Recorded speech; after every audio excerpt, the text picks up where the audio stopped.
And we are back after watching a very powerful three-part story by Vicky Nguyen on the fall of Saigon and her family's escape and their new life in the U.S. It was a compelling story. Thank you, Robert. Give me an idea, some of the things that I was taking when I was watching it. First of all, it gave me chills to see you as a baby with your parents going through all of this, and you're totally dependent on the actions they take and the decisions they make.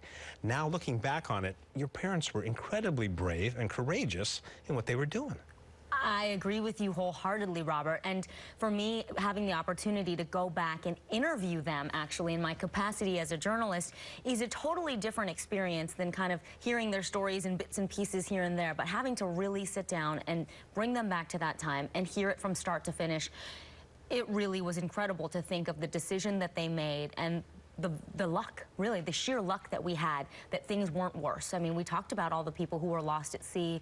You know, we were robbed by pirates, but it could have been so much worse. So we were so lucky, and they took that risk, really, at the end of the day, so that I would have a better life in America. It doesn't even surprise me that they were able to make it in America, because to me, what had to be driving them was this optimism that all this risk and all this danger was going to be worth it. Yeah, and not to be a big proponent of American exceptionalism, but it's so difficult not to think this is one of the greatest countries in the world because of what my family's been able to do after arriving here literally with nothing. And that's so much the story of, you know, the immigrant fabric that weaves the fabric of America, right? That we all come here with the hopes that this is the land of freedom and opportunity, and what can we do with that? And, you know, it just starts with a helping hand. And of course, they could have gotten out. They were so desperate to leave, yet they still passed up Canada and other places for America. You know, that was really interesting, hearing my dad say, you know, we were willing to wait longer and not go to these other countries because we had read about America.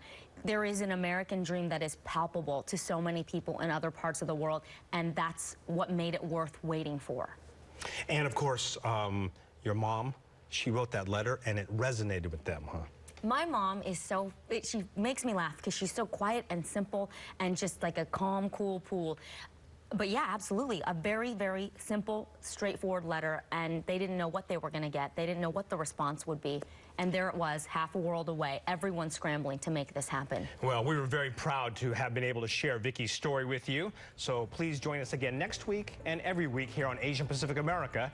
Thanks for watching. It's the